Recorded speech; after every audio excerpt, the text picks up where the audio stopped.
Shalom saudara-saudara yang terkasih dalam nama Yesus Kristus. Kita berjumpa lagi di dalam renungan harian HKBP Setia Mekar. Sebelum sampai kita kepada ayat renungan pada hari ini, terlebih dahulu kita bersatu di dalam doa.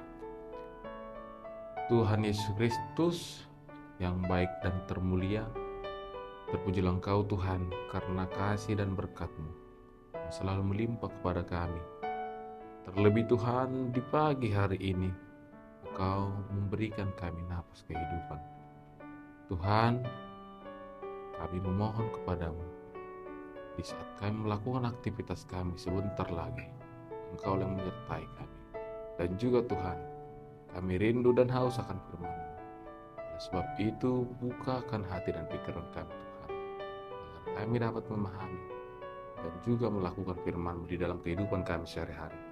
Terpujilah Engkau Tuhan kini dan sepanjang segala masa. Amin. Saudara-saudara yang terkasih dalam nama Yesus Kristus, yang menjadi ayat renungan pada kita di hari ini 8 Oktober 2024, yaitu tertulis dalam kitab 1 Raja-Raja pasalnya yang ke-18, yang tertulis dalam ayat yang ke-37. 1 Raja-Raja 18 ayatnya yang ke-37, saya bacakan untuk kita semua.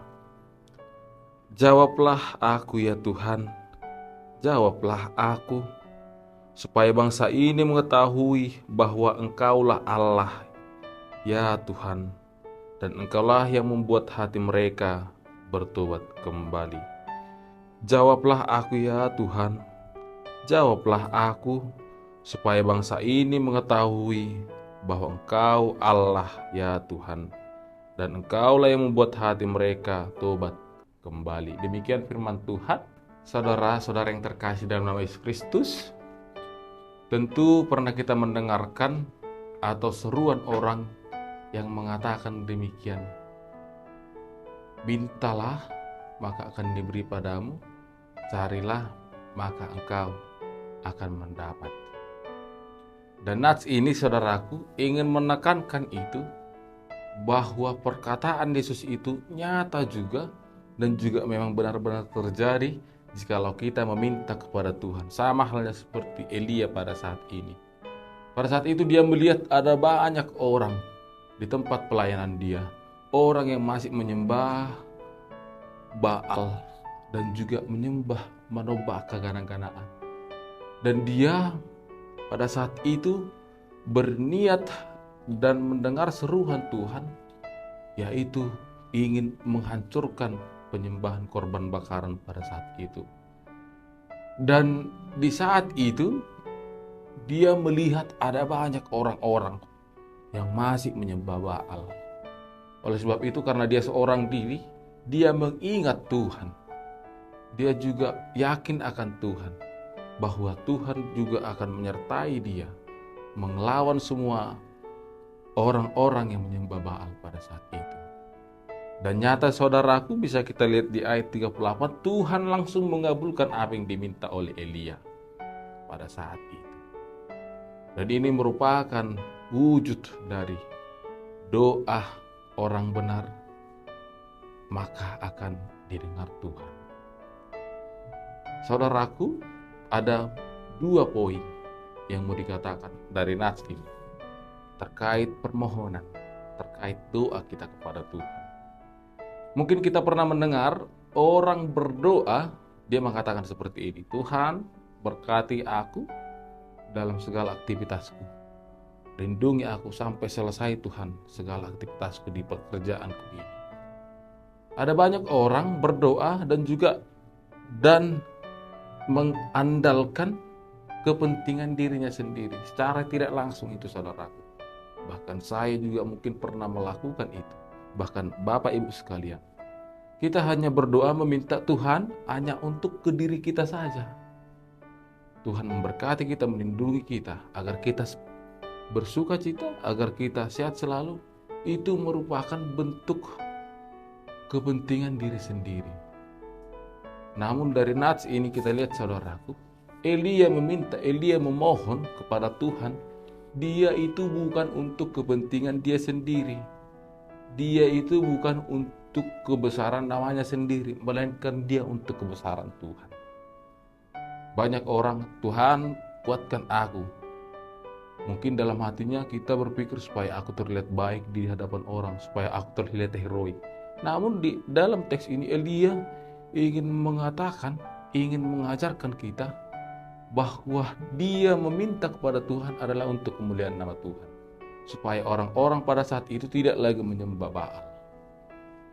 Dan ini juga yang mau ditekankan kepada kita, saudaraku. Janganlah kita hanya meminta untuk diri kita sendiri, baik dalam bentuk doa dan juga permohonan. Hendaknya kita lakukan seperti Elia ini. Mintalah kepada Tuhan untuk kemuliaan nama Tuhan. Mungkin bisa kita ubah atau kita perbaharui doa dan permohonan kita. Tuhan, berkatilah aktivitas saya. Tuhan, berkatilah aktivitasku, kegiatanku, pekerjaanku, dan keluargaku. Supaya kami dapat menjadi berkat bagimu. Dan namamu semakin termuliakan oleh pemberian berkat-Mu kepada saya. Dan ini merupakan suatu bentuk doa yang hampir serupa dengan doa Elia ini. Yang dimana yang harus kita utamakan yaitu kemuliaan Tuhan. Bukan kemuliaan kita, bukan kebesaran kita, bukan hasangapun untuk kita, tetapi untuk hasangapun di debata. Yang kedua yang mau dikatakan saudaraku dari nats ini, apabila kita meminta kepada Tuhan dengan setulus hati, Tuhan akan mendengarkan itu. Tuhan akan menjawab doa-doa kita. Sama halnya dengan Elia ini, dia dengan sepenuh hati, jawablah aku Tuhan. Dan supaya bangsa ini mengetahui.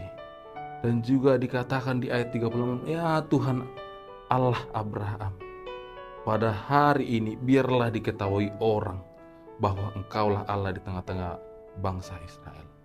Ya di sini mau dikatakan dia meminta dengan setulus hati dia agar orang-orang pada saat itu tidak lagi menyembah gana-ganaan atau juga menyembah Baal. Dan permintaan dia itu langsung dikabulkan oleh Tuhan karena dia meminta dengan setulus hati. Yang mau dikatakan saudara, kalau kita meminta dengan setulus hati, Tuhan akan mendengar dan mengabulkan itu. Tapi kalau kita meminta hanya dengan untuk kepentingan kita, dengan maksud dan tujuan lain, ingatlah Tuhan tidak akan mendengarkan itu. Oleh sebab itu saudaraku, mari kita koreksi diri kita. Mari kita perbaharui diri kita menjadi manusia-manusia baru, bangsa Israel yang baru, yang takut akan Tuhan, dan juga yang selalu sembah dan memuliakan nama Tuhan. Mari kita berubah, kita serahkan diri kita sepenuhnya untuk Tuhan dalam melakukan aktivitas kita, dalam melindungi atau menjaga kekeluargaan kita, persaudaraan kita. Mari tetap andalkan Tuhan. Demikian firman Tuhan. Selamat beraktivitas. Tuhan Yesus memberkati. Shalom.